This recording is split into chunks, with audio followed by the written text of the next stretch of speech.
Hello friends, good morning, नमस्कार। मैं उदय कुमार आप सभी का स्वागत करता हूं अपने बेहद विशेष कार्यक्रम में। मित्रों, उम्दा न्यूज़ में आप सभी का एक बार फिर से मैं स्वागत करता हूं। मित्रों, और दिनों की तरह आज भी हमारे साथ 10 ताज़ा तरीन खबरें हैं जो जिससे मैं आप सभी को रूबरू कराऊंगा। मित्रों, top 10 news of the day यानी कि आज की 10 ताज़ा तरीन खबरें। मित्रों, खबरें हैं तमाम जिससे शायद आप हैं अनजान और हर खबरों का आपको लेना है संज्ञान। इसीलिए मेरे मित्रों, मैं प्रतिदिन 10 बजे आप सभी के साथ जुड़ता हूँ। ठीक 10 बज गए हैं मेरे मित्रों, और मैं आप सभी के साथ जुड़ गया हूँ आज की ताज़ा तरीन 10 बड़ी खबरों को लेकर। मेरे मित्रों, मैं बिना देर की आगे बढ़ूंगा और आज की जो सबसे बड़ी और पहली खबर है वो ये है कि कांग्रेस में बड़ा फेरबदल हुआ है।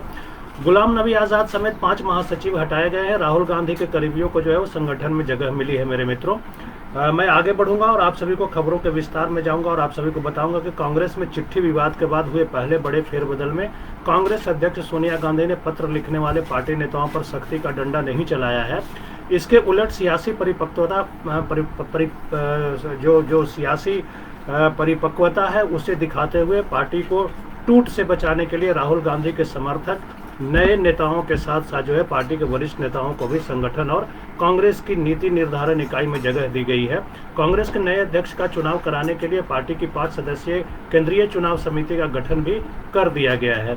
मेरे मित्रों, खबरों को और थोड़ा सा विस्तार दूंगा और आप सभी को बताऊंगा कि इस बड़े बदलाव में जो है गुलाम नबी आज़ाद, अंबिका सोनी और मल्लिकार्जुन खड़गे समेत 5 महासचिवों को जो है उनके पद से हटाया गया है और उनकी जगह जो है रणदीप सुरजेवाला, तारिक अनवर और जितेंद्र सिंह जो है महासचिव बनाए गए हैं। और मित्रों, आप सभी को यह भी बताऊं कि विवादित पत्र लिखने वालों में शामिल जितिन प्रसाद और राजीव शुक्ला को भी पहली बार प्रभारी बनाते हुए राज्यों का प्रभार सौंपा गया है। राहुल गांधी के करीबी सचिन राव को कार्य समिति में बतौर विशेष आमंत्रित सदस्य शामिल किया गया है और गुलाम नबी आज़ाद और आनंद शर्मा को कांग्रेस की शीर्ष इकाई कार्य समिति में बरकरार रखते हुए और जितिन प्रसाद को प्रमोशन देकर हाईकमान ने जो है यानी कांग्रेस हाईकमान ने जो है वो विवाद के अध्याय को अपनी तरफ से बंद करने का संदेश देने की कोशिश भी की है। मेरे मित्रों, खबरों के विस्तार में जाऊंगा और थोड़ी सी जानकारी दूंगा आप सभी को, और वो ये है कि कांग्रेस संगठन में बदलाव से जुड़ी चिट्ठी को लेकर हुए बवाल के बाद सोनिया गांधी ने कार्य समिति में दिए गए आश्वासन के अनुरूप 6 सदस्यों की एक विशेष समिति का भी गठन किया है। अगले जो है एआईसीसी सत्र का यानी कि अगले ऑल इंडिया कांग्रेस कमेटी का जो सत्र होगा तब तक जो है इसमें पार्टी के नए अध्यक्ष का चुनाव होना है और यह समिति जो है वो कांग्रेस अध्यक्ष के कामकाज में विशेष सहायता करेगी। हालांकि इस समिति में पत्र विवाद से जुड़े किसी नेता को नहीं रखा गया है। AK एंटनी, अहमद पटेल, अंबिका सोनी, KC वेणुगोपाल, मुकुल वासनिक और रणदीप सुरजेवाला जो है वो समिति के सदस्य बनाए गए हैं। हाईकमान यानी कांग्रेस हाईकमान ने केंद्रीय चुनाव प्राधिकरण के गठन से असंतुष्ट नेताओं के साथ पार्टी कैडर को यह संदेश जरूर दिया है कि अगले 6 महीने के भीतर पार्टी के नए अध्यक्ष का चुनाव कर लिया जाएगा। मधुसूदन मिस्त्री को जो है इस चुनाव प्राधिकरण का अध्यक्ष बनाया गया है, तो वहीं पे राजेश मिश्रा, कृष्ण बायरा गौड़ा, S ज्योतिमणि और अरविंदर सिंह लवली को जो है इसके सदस्य बनाए गए हैं। अरविंदर सिंह लवली जो है वो उनको सदस्यों में शामिल किया गया है। मेरे मित्रों, आगे बढ़ूंगा और आप सभी को ये बताऊंगा कि जो मल्लिकार्जुन खड़गे हैं, गुलाम नबी आज़ाद हैं, अंबिका सोनी हैं और इनके अलावा हटाए गए 5 महासचिवों में मोतीलाल वोरा और एक और जो है वो लुजिनो फ्लेरियो शामिल है।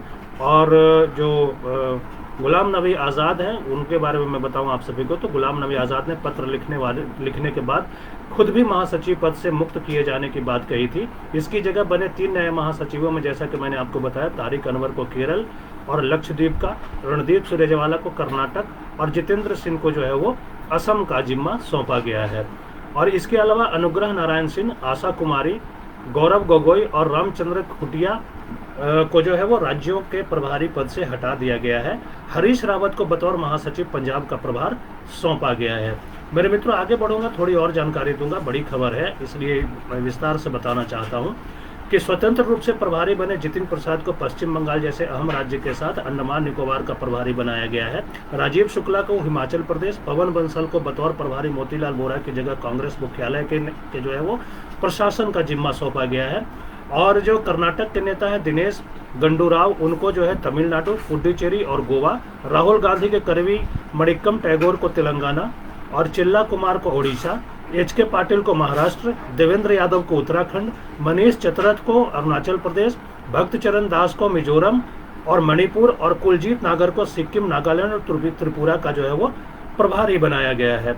मेरे मित्रों, पार्टी के शीर्ष इकाई कांग्रेस कार्य समिति में संतुलन बनाए रखने के लिए सोनिया गांधी ने जहां पे कुछ वरिष्ठ नेताओं को बनाए रखा है, वहीं राहुल गांधी के करीबी युवा जो युवा चेहरा है उनको भी उसमें जगह दी है। सचिन राव, मणिकम टैगोर, सस्मिता देव जैसे नाम इसमें शामिल हैं और दिग्विजय सिंह और सलमान खुर्शीद को दोबारा बतौर विशेष आमंत्रित सदस्य कार्य समिति में जगह मिली है। तो ये मेरे मित्रों बड़ी खबर है जो कि कांग्रेस से है, और कांग्रेस जो है वो खुद को बचाए रखने की जद्दोजहद कर रही है मेरे मित्रों, और उसी में जो है ये फेरबदल किए गए। हालांकि राष्ट्रीय अध्यक्ष के चुनाव में जो है कांग्रेस के राष्ट्रीय अध्यक्ष की लगातार चुनाव की मांग हो रही है, और मांग ये भी हो रही है जैसे 23 नेताओं ने, 5 पूर्व मुख्यमंत्रियों समेत 23 नेताओं ने, वरिष्ठ नेताओं ने जो आला कमान को चिट्ठी लिखी थी, उसमें स्पष्ट रूप से ये कहा गया था कि किसी भी गांधी परिवार से बाहर के व्यक्ति को जो है कांग्रेस का अध्यक्ष चुना जाए। और उसको लेकर क्या कुछ हुआ था मेरे मित्रों, बीते दिन मैंने काफ़ी विस्तार से आप सभी को बताया था, और उसी का नतीजा है कि गुलाम नबी आज़ाद को एक तरह से उनके गुलाम नबी आज़ाद के पर काटे गए हैं, उनकी अहमियत कम की गई है। हालांकि उनको रखा गया है समितियों में, लेकिन उनके पर काट दिए गए हैं और 5 महासचिव हटाए गए हैं, और जो वरिष्ठ नेता हैं कांग्रेस के, उनको रखने के साथ साथ जो है वो राहुल गांधी के जो पसंदीदा लोग हैं, जिनके राहुल गांधी के जो चहेते हैं, उनको जो है ज़्यादा जिम्मेदारियां सौंपी गई हैं।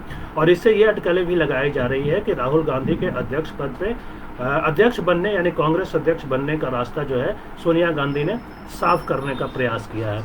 मित्रों, आगे बढ़ूंगा और आप सभी को बताऊंगा। अगली खबर बिहार विधानसभा चुनाव से है। एक तरफ जहां संगठन में बदलाव किए हैं कांग्रेस आला कमान ने, वहीं बिहार में जो है कांग्रेस को झटका लगता दिख रहा है मेरे मित्रों। आप सभी को पता है कि बिहार में विधानसभा चुनाव होना है, और इसी के दरमियान जो है खबर ये आ रही है मेरे मित्रों कि बिहार विधानसभा चुनाव के बीच कांग्रेस को पहला झटका लग गया है।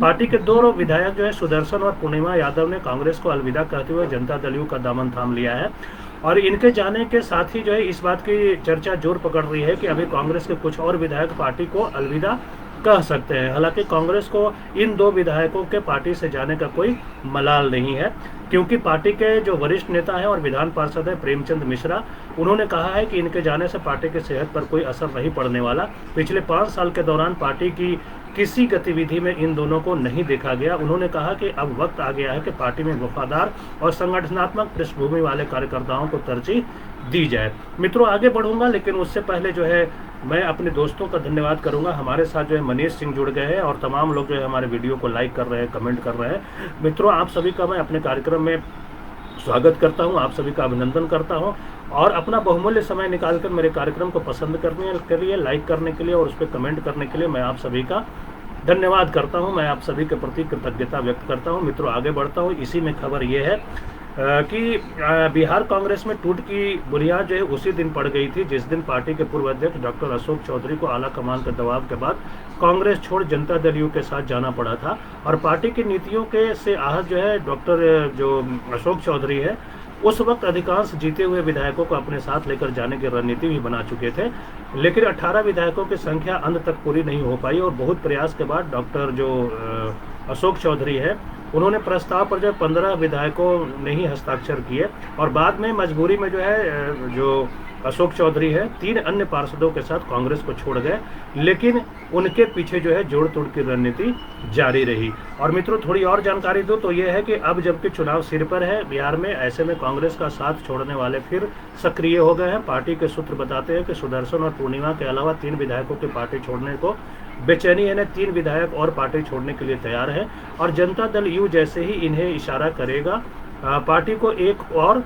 टूट से 2-4 होना पड़ सकता है। और प्रेमचंद मिश्रा कहते हैं कि जो लोग पार्टी छोड़ रहे हैं और जनता दल यू के साथ जा रहे हैं, उन्हें एहसास नहीं है कि वे डूबती नाव पर सवारी करने को तैयार हैं, और क्योंकि जनता इस बार जो है भारतीय जनता पार्टी और जनता दल यू सरकार को हराने का मन बनाए बैठी है। ये जो बिहार की जनता के बारे में प्रेमचंद मिश्रा बोल रहे हैं मेरे मित्रों।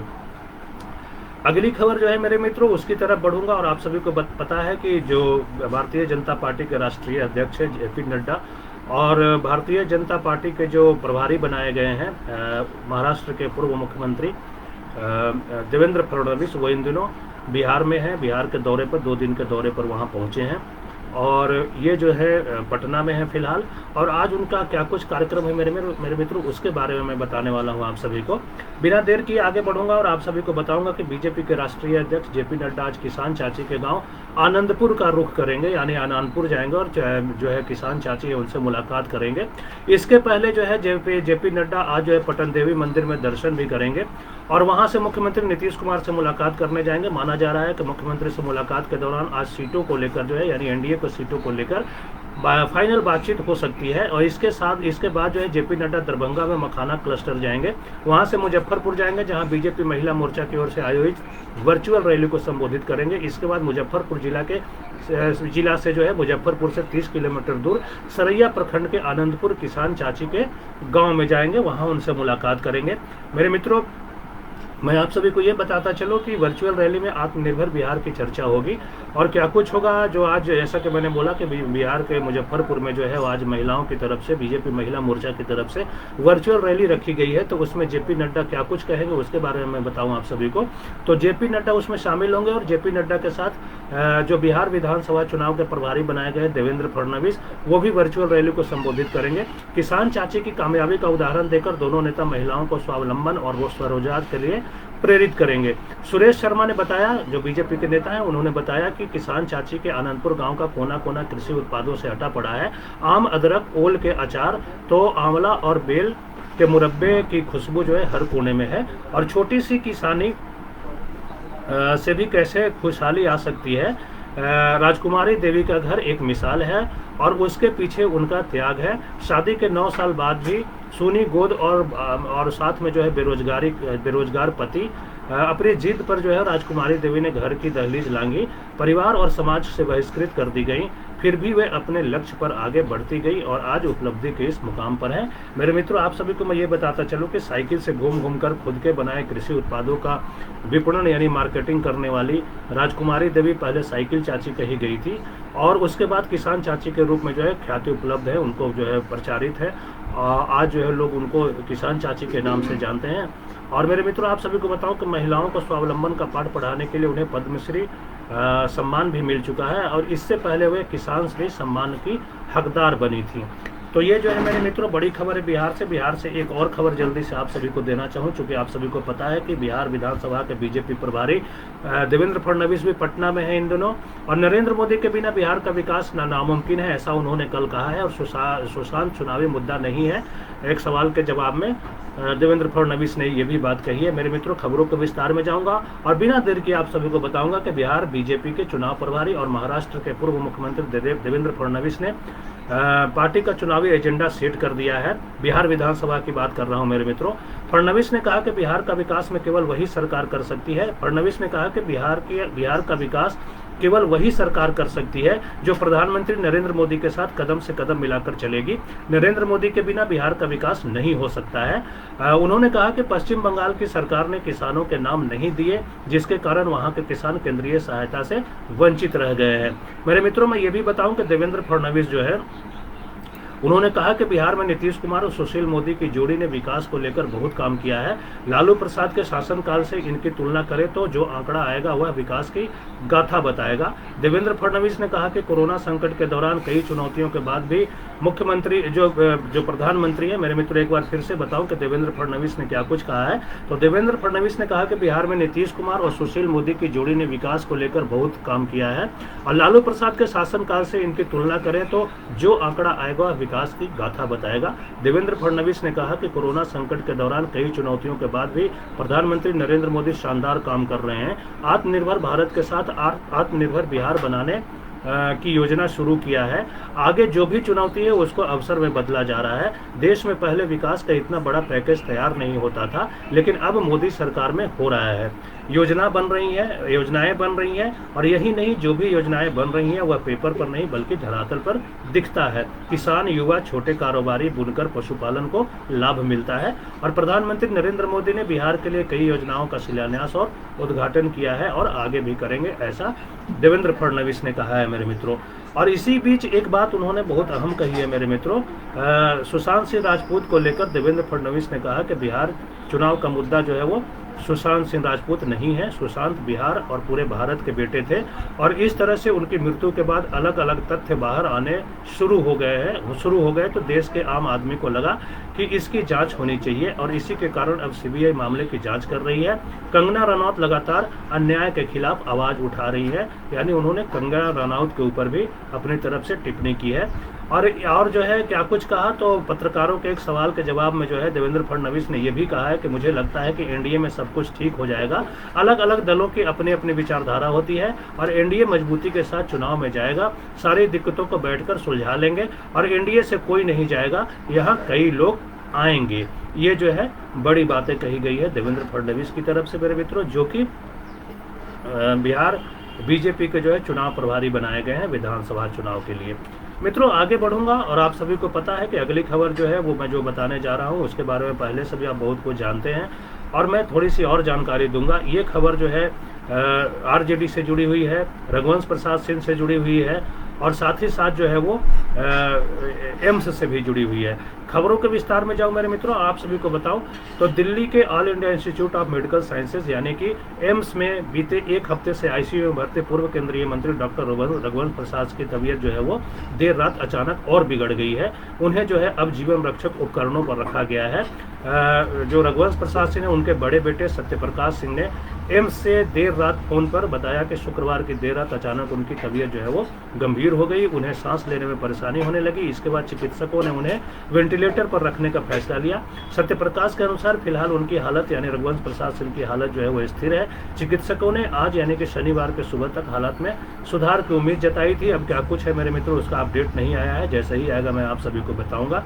इस बीच मैं मित्रों आप सभी को बताऊं कि इस बीच हांगकांग से उनके बड़े दूसरे पुत्र यानी रघुवंश प्रसाद सिंह के दूसरे पुत्र जो है शशि प्रकाश के भी आज की सुबह जो है दिल्ली पहुंचने की सूचना थी।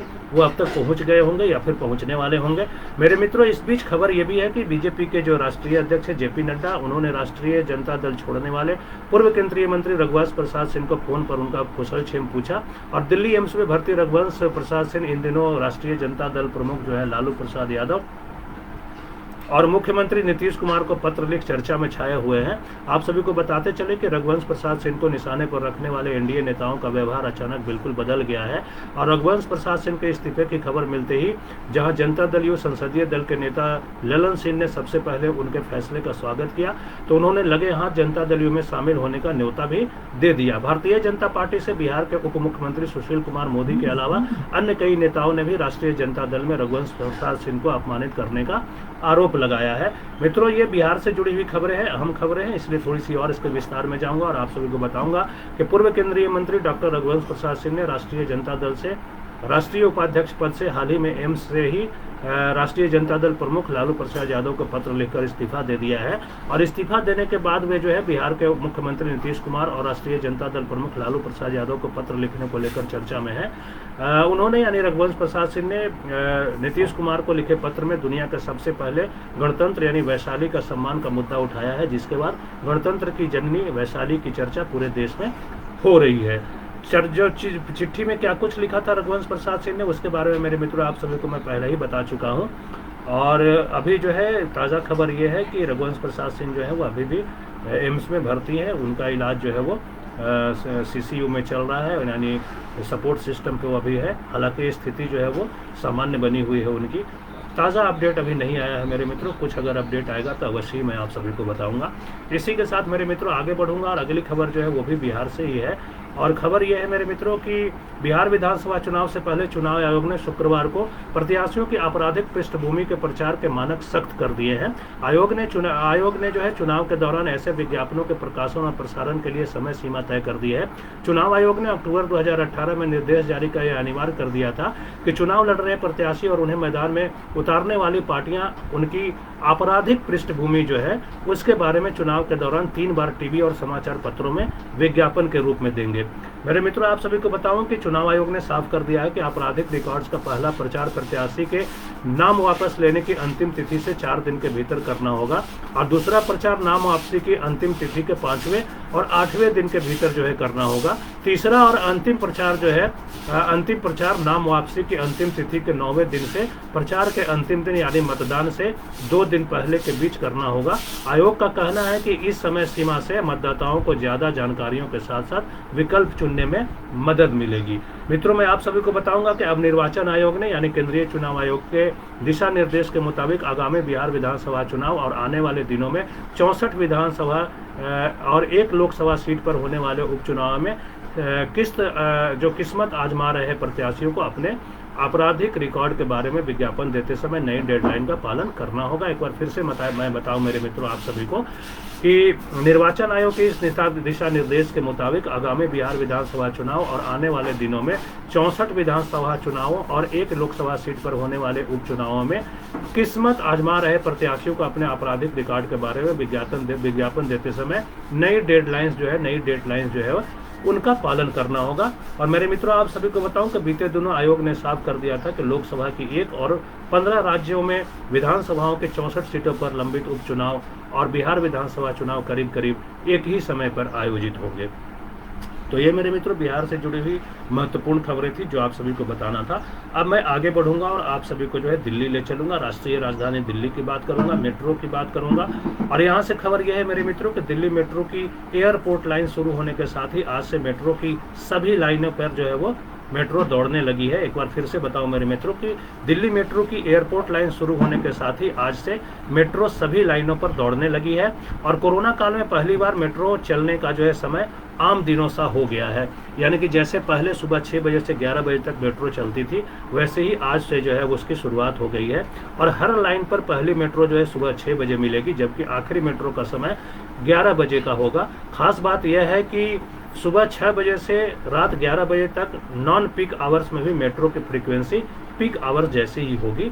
और मेरे मित्रों आप सभी को यह भी बताऊं कि शुक्रवार को मैजेंटा और ग्रे लाइन पर सेवा जो है शुरू हो गई है और 9 लाइनों पर मेट्रो के शुरू होने के बाद पहली बार यात्रियों की संख्या 1 लाख से ऊपर पहुंची है।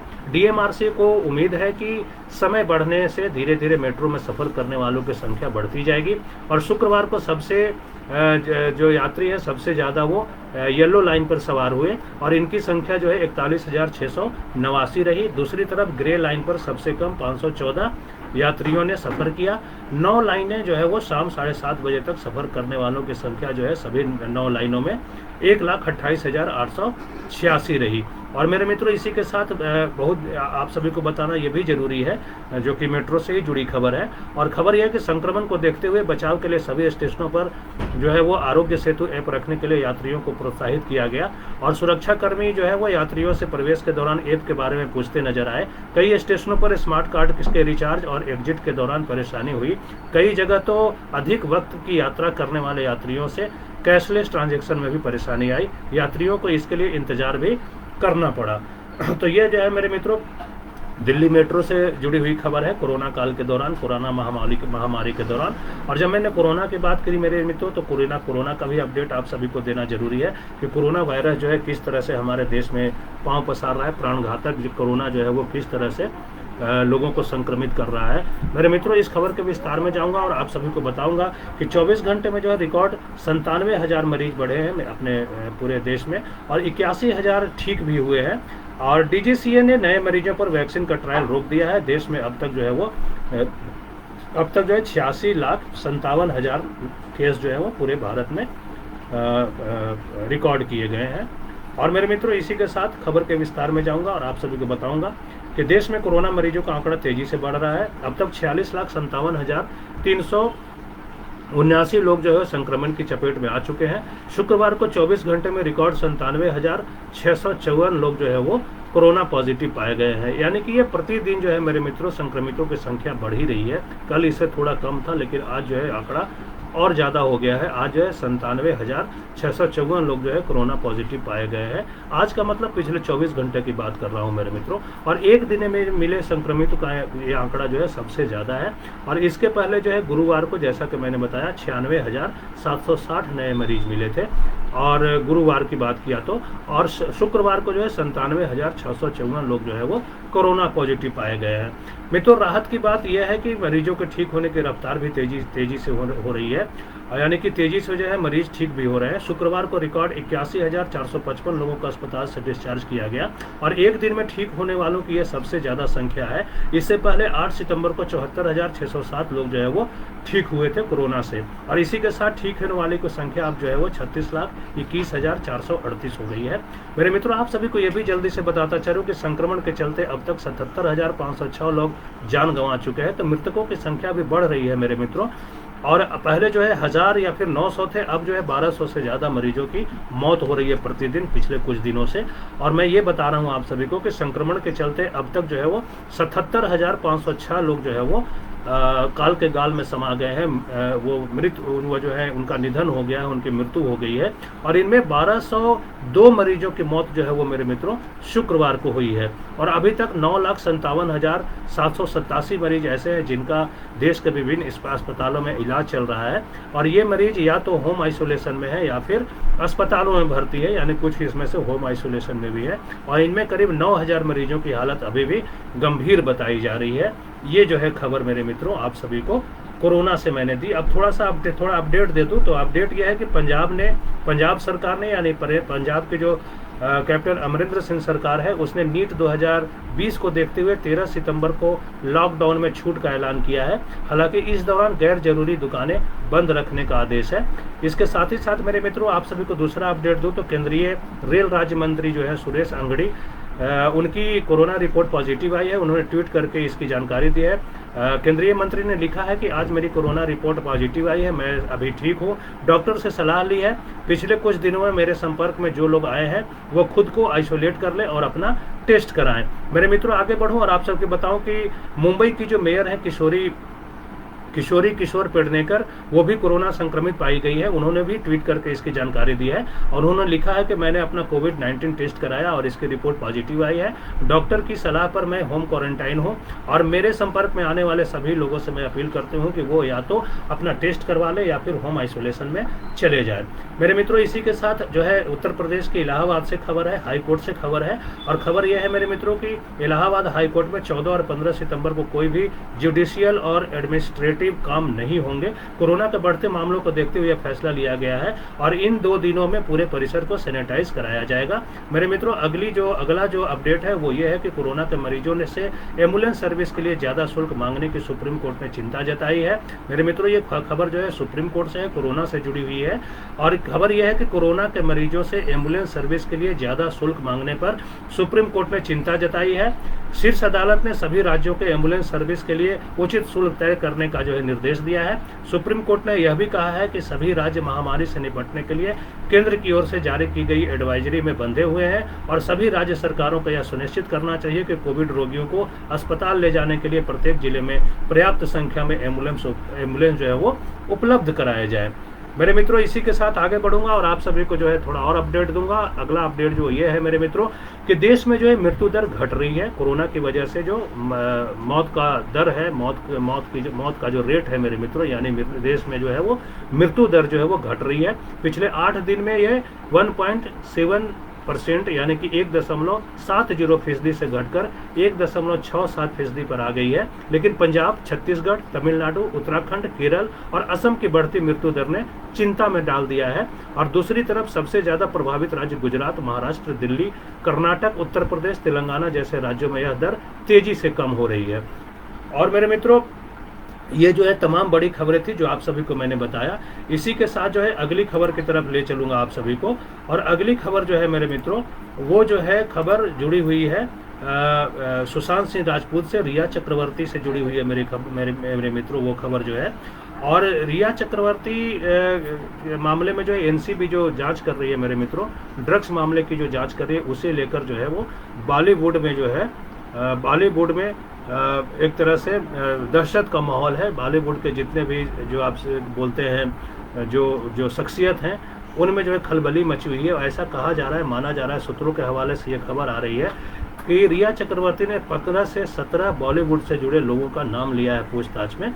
और मित्रों इसी के साथ आज की जो अपडेट है उसके बारे में बताऊंगा आप सभी को तो खबर यह है कि सुशांत सिंह राजपूत की मौत के मामले में ड्रग्स एंगल सामने आने के बाद नारकोटिक्स कंट्रोल ब्यूरो यानी एनसीबी आज सुबह से ही बड़ी कार्रवाई को अंजाम देने में लगा हुआ है और बताया जा रहा है कि एनसीबी की टीम मुंबई और गोवा में बड़े पैमाने पर छापेमारी कर रही है। अभी तक की खबर के मुताबिक बॉलीवुड में ड्रग एंगल को लेकर इस रेड को अंजाम दिया जा रहा है और बताया यह भी जा रहा है मेरे मित्रों कि नारकोटिक्स कंट्रोल ब्यूरो जो है वो ड्रग मामले में अभी तक जिन जिन भी लोगों से पूछताछ की है उन्होंने इस पूरे नेटवर्क की जानकारी एनसीबी के अधिकारियों को दी है और एनसीबी के सूत्रों से पहले ही इस बात की जानकारी दे दी गई थी कि अभी इस मामले और भी चेहरे सामने आ सकते हैं और कई और गिरफ्तारियां भी हो सकती हैं। मेरे मित्रों, आप सभी को बताता चलो कि एनसीबी को इस मामले में ड्रग पेडलर जैद विलात्रा, अब्देल बासित परिहार और रिया चक्रवर्ती और शोभित चक्रवर्ती से जो जानकारी हाथ लगी है उसी के आधार पर आज सुबह से ही मुंबई और गोवा में कई जगहों पर जो है वो छापेमारी की जा रही है। और मित्रों, क्या कुछ निकल कर आएगा, क्या कुछ अपडेट आएगा आगे चल के, उसके बारे में भी आप सभी को मैं अवश्य ही बताऊंगा। इसी के साथ आगे बढ़ूंगा मेरे मित्रों और अगली खबर जो है कंगना रनौत और शिवसेना के बीच जो तनाव की स्थिति है, जो टेंशन है, जो विवाद चल रहा है, उसके बारे में बताऊंगा। खबर यह है मेरे मित्रों कि कंगना रनौत का महाराष्ट्र सरकार पर फिर से यानी कि कंगना रनौत ने एक बार फिर से महाराष्ट्र सरकार पर तंज कसा है और कहा है कि क्रूरता और अन्याय कितने भी शक्तिशाली क्यों ना हो, आखिर में जीत भक्ति की होती है। मेरे मित्रों, खबर के विस्तार में जाऊंगा और आप सभी को बताऊंगा कि बॉलीवुड एक्ट्रेस जो है कंगना रनौत, उसने महाराष्ट्र सरकार पर आज फिर निशाना साधा है। एक्ट्रेस ने ट्विटर पर सोमनाथ मंदिर की फोटो शेयर कर लिखा, सोमनाथ को कितने दरिंदों ने कितनी बार बेरहमी से उजाड़ा, मगर इतिहास गवाह है, क्रूरता और अन्याय कितने भी शक्तिशाली क्यों न हो, आखिर में जीत भक्ति की ही होती है। हर हर महादेव। और कंगना रनौत ने आगे कहा है कि महाराष्ट्र में सरकार का आतंक बढ़ रहा है। बीएमसी ने बुधवार को कंगना का ऑफिस तोड़ दिया था। इसके बाद से कंगना ने शिवसेना पर हमले तेज कर दिए हैं। उन्होंने बीएमसी की कार्रवाई पर कहा है कि मुंबई की तुलना पाकिस्तान के कब्जे वाले कश्मीर से करके गलती नहीं की थी। ऐसा जो है कंगना रनौत ने कहा है कि अगर उसने मुंबई की तुलना जो है वो अगर पाक अधिकृत कश्मीर से की है तो उसने गलती नहीं की, ऐसा कंगना रनौत का कहना है। और कंगना रनौत ने बीते कल रात जो है वो ट्विटर पर 1 मिनट का वीडियो जारी कर कहा कि महाराष्ट्र में सरकार का आतंक और अत्याचार बढ़ते ही जा रहे हैं। एक्ट्रेस ने मुंबई के नेवी के एक पूर्व अफसर को कथित शिव सैनिकों द्वारा पीटे जाने और एक टीवी चैनल के खिलाफ जो है वो सरकार की कार्रवाई का जिक्र भी किया है। मेरे मित्रों, आप सभी को मैं बताऊं कि महाराष्ट्र सरकार ने कंगना के खिलाफ ड्रग्स मामले में शुक्रवार को जांच के आदेश दिया और राज्य के गृह मंत्रालय के आदेश पर मुंबई पुलिस की क्राइम ब्रांच इसकी जांच करेगी।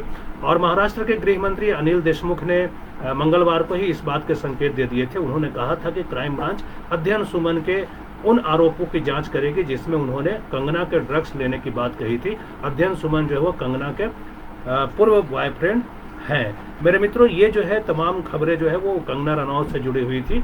मैं इस पे अपनी राय भी थोड़ी सी दूंगा, अपनी राय व्यक्त करूंगा, लेकिन उससे पहले हमारे साथ जो है तमाम लोग जुड़ गए हैं, हमारे मित्रगण जुड़ गए हैं, उनका मैं धन्यवाद कर दूं। एक बार बहुत ही लंबे अंतराल के बाद हमारे साथ आज मेरे आदरणीय जो है श्रद्धेय परम पूज्य राष्ट्रीय संत राधे राधे बाबूजी महाराज जुड़ गए हैं। और राधे राधे बाबूजी महाराज, आपका हमसे जुड़ने के लिए बहुत बहुत धन्यवाद। आपका मैं अपने कार्यक्रम में स्वागत करता हूं, आपका अभिनंदन करता हूं, आपका हृदय के अंतःकरण से मैं धन्यवाद करता हूं, आपके प्रति मैं कृतज्ञता व्यक्त करता हूं। महाराज, आपके जैसे लोगों के जुड़ने से, आपके जैसे लोगों के कार्यक्रम को पसंद करने से ही मेरा मनोबल बढ़ता है और मैं प्रतिदिन top 10 news of the day लेकर आता हूं। कहने को ये top 10 news of the day, चूँकि कार्यक्रम का कोई ना कोई नाम रखना होता है, लेकिन जो भी बड़ी खबरें होती है, ताज़ा तरीन खबरें होती है, उससे मैं देशवासियों को अपने फेसबुक के माध्यम से, अपने उम्दा चैनल के माध्यम से जो है उनको अवगत कराता हूँ। महाराज जी, एक बार आप हमसे जुड़े और आप लिखते भी है कि बहुत अच्छी खबर देते हो उदय जी। बहुत बहुत धन्यवाद महाराज जी आपका। इस तरह से हमारी तारीफ करने के लिए, हमारी जो है हमारा मनोबल बढ़ाने के लिए आपका मैं बहुत बहुत धन्यवाद करता हूं। और मेरे मित्रों, हमारे साथ राधे राधे बाबूजी जो कि राष्ट्रीय संत हैं, उनके साथ साथ जो है हमारे साथ आशीष रंजन भी जुड़े हुए हैं और मनीष सिंह भी जुड़े हुए हैं और तमाम बड़े लोग जो हैं, तमाम हमसे जो फेसबुक पे हमसे जो बड़े हैं, मेरे आदरणीय हैं, मेरे सम्माननीय हैं, वो सभी जुड़ते हैं। साथ ही साथ हम हमारे जो अनुज हैं, हमसे जो छोटे हैं, छोटे भाई हैं, छोटे मित्रगण हैं, उनको भी मैं आभार प्रकट करता हूँ, उनको भी धन्यवाद देता हूँ। कार्यक्रम से जुड़ने के लिए, हमारा मनोबल बढ़ाने के लिए। राधे राधे बाबूजी महाराज, आपका एक बार फिर से मैं धन्यवाद करता हूँ। हमसे आप जो है एक लंबे अंतराल के बाद आज जुड़े हैं, लेकिन जुड़े हैं तो बहुत अच्छा लगता है हमसे जुड़ते हैं, क्योंकि आप जैसे संत महात्माओं के सानिध्य में रह के ही मैंने बहुत कुछ सीखा है। और उसी सीख के वजह से, उसी सीख की वजह से मैं न सिर्फ न्यूज़ का बल्कि धार्मिक कार्यक्रमों का, धार्मिक अनुष्ठानों का या फिर तीज त्योहारों का कार्यक्रम भी लोगों को बताते रहता हूँ कि क्या कुछ जो है कैसे कब करना चाहिए, शास्त्रोक्त विधि वेदोक्त विधि से कैसे जो है आप शुद्ध मंत्रों का उच्चारण करते हुए जब कोई भी पूजा अनुष्ठान करते हैं तो आपको जो है वो पुण्य फलों की प्राप्ति होती है। अब मैं मित्रों आगे बढ़ूंगा और आगे बढ़ते हुए मैं आप सभी को जो है अगली खबर के बारे में बताऊंगा। अगली खबर यह है मेरे मित्रों कि अरुणाचल प्रदेश से लापता हुए 5 युवकों को आज छोड़ सकती है चीनी सेना, ऐसी खबर आ रही है मेरे मित्रों। और खबर जो है केंद्रीय मंत्री जो है किरण रिजिजू उनकी तरफ से आई है। कहा यह जा रहा है मेरे मित्रों, यानी कि केंद्रीय मंत्री किरण रिजिजू ने कहा है कि अरुणाचल प्रदेश से लापता हुए 5 युवकों को चीन की पीपुल्स लिबरेशन आर्मी आज भारतीय अधिकारियों को सौंप सकती है। पीएलए ने मंगलवार को कहा था कि 4 सितंबर को अपर सुबनसिरी जिले में भारत चीन सीमा से लापता हुए 5 युवक उन्हें सीमा पार मिले थे। और किरण रिजिजू ने मेरे मित्रों शुक्रवार को ट्वीट किया और उन्होंने कहा कि चीन की पीएलए ने भारतीय सेना से इस बात की पुष्टि की है कि वह अरुणाचल प्रदेश के युवकों को हमें सौंप देंगे। उन्हें 12 सितंबर को यानी आज जो है वो किसी भी समय एक निर्दिष्ट स्थान पर सौंपा जा सकता है। और मित्रों आप सभी को बताऊं तो ये घटना तब सामने आई थी जब एक समूह के 2 सदस्य जंगल में शिकार के लिए गए थे और लौटने पर उन्होंने जो 5 युवक थे उनके परिवार वालों को इसकी जानकारी दी थी कि युवकों को सेना के गश्ती क्षेत्र यानी सेरा 7 से चीनी सैनिक ले गए हैं और वह स्थान नाचो से 12 किलोमीटर उत्तर में स्थित है। मैकमोहन रेखा पर स्थित नाचो अंतिम प्रशासनिक क्षेत्र है मेरे मित्रों, और यह जो है वो दीपोरिजो जिला मुख्यालय से 120 किलोमीटर दूर है। चीनी सेना द्वारा कथित तौर पर अगवा किए गए युवकों की पहचान जो है वो तोच सिंगकम, प्रसाद रिंगलिंग, डोंगतू एबिया और तनु बाकर और नगरू दिरी के रूप में की गई है। तो ये है मेरे मित्रों बड़ी खबर जो आप सभी को बतानी थी। और इसी के साथ जो है एक और खबर आप सभी को मैं जल्दी से देता चलूंगा। और खबर यह है मेरे मित्रों कि राफेल की दूसरी खेप की अगली महीने डिलीवरी हो सकती है। फ्रांस भेजेगा 5 और लड़ाकू विमान। ये जो है सूत्रों के हवाले से खबर है मेरे मित्रों की खबरों को विस्तार में जाऊंगा और आप सभी को बताऊंगा कि चीन के साथ वास्तविक नियंत्रण रेखा पर जारी तनाव के बीच भारत के लिए एक अच्छी खबर है। भारत को फ्रांस से राफेल फाइटर विमानों के दूसरे खेप अगले महीने तक मिलने की संभावना है। सूत्रों के हवाले से ये खबर आ रही है मेरे मित्रों कि भारत को दूसरी खेप में भी 4 से 5 राफेल सौंपे जा सकते हैं। और इससे पहले 5 राफेल लड़ाकू विमानों को गुरुवार को यानी कि 2 दिन पहले अंबाला में हुए शानदार समारोह में भारतीय वायुसेना में जो है औपचारिक रूप से शामिल किया गया है। और ये भारत की वायु शक्ति की क्षमता को ऐसे समय में बढ़ा रहा है जब देश पूर्वी लद्दाख में चीन के साथ सीमा विवाद में उलझा हुआ है। मेरे मित्रों आप सभी को ये बताता चलूं कि पिछले दिनों जो है दसांग एविएशन की तरफ से आधिकारिक तौर पर कहा गया है कि 10 राफेल विमान पूरी तरह से डिलीवरी के लिए तैयार हैं और 5 फाइटर जेट की जो है पहले ही डिलीवरी हो चुकी है, जबकि 5 को भारतीय पायलटों की ट्रेनिंग के लिए रखा गया है। मित्रों आप सभी को बताता चलूं कि भारत ने ट्रेनिंग के लिए अपने पायलट और क्रू मेंबर्स को अलग अलग टुकड़ों में फ्रांस भेजा था। इसमें भारतीय सेना के पायलट जो है समेत इंजीनियर और टेक्नीशियन भी शामिल है और इन सभी की अलग अलग बैच में ट्रेनिंग हुई है। भारत का पहला बैच राफेल की ट्रेनिंग के लिए साल 2018 के सितंबर में गया था। और मेरे मित्रों आप सभी को जो है आगे बढ़ूंगा और इसके बारे में जो राफेल के बारे में और भी जानकारी दूंगा, लेकिन उसके पहले मैं आप सभी को मेरे मित्रों ये भी बताऊं कि राधे राधे बाबू कुछ और कमेंट कर रहे हैं कि डेली जो है वो श्राद्धों पर भी पितृ जो है पक्ष देते रहो। महाराज जी मैं आपको मैं बता दूं कि मैं जो 2 सितंबर से जब से जो है पितृपक्ष की शुरुआत हुई है तब से प्रतिदिन में 12 बजे, क्योंकि 12 बजे के बाद जो है आपको महाराज जी पता ही होगा कि 12 बजे के बाद जो है वो श्राद्ध कर्म अच्छा माना जाता है। 12 बजे के बाद यानी दोपहर में भी वो श्राद्ध कर्म किए जाते हैं। इसी की वजह से मैं 12 बजे के बाद जो है वो 12 बजे ठीक 12 बजे कहिए 12 बजे मैं पितृपक्ष के बारे में विस्तृत रूप से बताता आ रहा हूँ 2 तारीख से ही। और मेरी पूरी कोशिश रहेगी महाराज जी कि मैं जो है 17 सितंबर तक यानी कि जब तक पितृपक्ष है, पितृपक्ष की जो अमावस्या है तब तक मैं अवश्य जो है वो कुछ न कुछ अपने मित्रों को पितृपक्ष के बारे में, उसके महत्व के बारे में, उसके गुण दोष के बारे में और पितृपक्ष के दौरान पितरों को कैसे मनाएं, कैसे उनको प्रसन्न करें, कैसे उनका आशीर्वाद प्राप्त करें, इसके बारे में मैं विस्तृत जानकारी देता आ रहा हूं। और आप जब बोल रहे हैं तो अवश्य ही देता हूँ, चूँकि आपने देखा होगा इसलिए आप बोल रहे हैं कि डेली श्राद्धों पर भी पितृपक्ष पे जो है अपना प्रकाश डालते रहिए, ऐसा आप बोल रहे हैं। महाराज जी, आपकी कही गई बातें, आपका सुझाव जो है सिर माथे पे, मैं अवश्य ही आज भी 12 बजे, और मैं पूरी कोशिश रहेगी मेरे मित्रों, और महाराज जी ने कहा है तो अवश्य ही मैं जो हूँ प्रतिदिन, जैसा कि 2 सितंबर से मैं आप सभी के जुड़ता आ रहा हूँ, और 17 सितंबर तक मेरी पूरी कोशिश रहेगी। क्योंकि मैं वादा नहीं करता महाराज जी, कभी वादे टूट जाते हैं लेकिन कोशिशें हमेशा कामयाब होती हैं, इसलिए मैं पूरी कोशिश करूँगा कि 17 सितंबर तक अवश्य ही पितृपक्ष के बारे में लोगों को, अपने मित्रों को जो है, अपने देशवासियों को, राष्ट्रवासियों को, भक्तों को विस्तृत जानकारी देता रहूँगा। और मित्रों, इसी के साथ आगे बढ़ूंगा, और आप सभी को मैं रफाल के बारे में बता रहा था, तो आप सभी को ये बताऊं कि 36 विमानों की खरीद के लिए समझौता हुआ है फ्रांस के साथ, और उसमें से 5 राफेल विमान की पहली खेप जो है वो 29 जुलाई को भारत पहुंची थी। और इसके करीब 4 साल पहले भारत ने फ्रांस के साथ 59,000 करोड़ रुपए की लागत से ऐसे 36 विमानों की खरीद के लिए समझौता किया था, और सभी 36 विमानों की आपूर्ति जो है वो 2021 के आखिर तक पूरी होने की निर्धारित है। राफेल को औपचारिक तौर पर वायुसेना में शामिल करने को लेकर अम्बाला में हुए कार्यक्रम में, जो कि परसों हुआ, उसमें जो है रक्षा मंत्री राजनाथ सिंह के अलावा फ्रांस के रक्षा मंत्री फ्लोरेंस पार्ली, प्रमुख रक्षा अध्यक्ष जो है वो यानी CDS जो है भारत के बिपिन रावत, और air chief marshal RKS Bhadauria, और राफेल सौदे में शामिल फ्रांस की बड़ी रक्षा कंपनियों के कई बड़े अधिकारी भी मौजूद थे।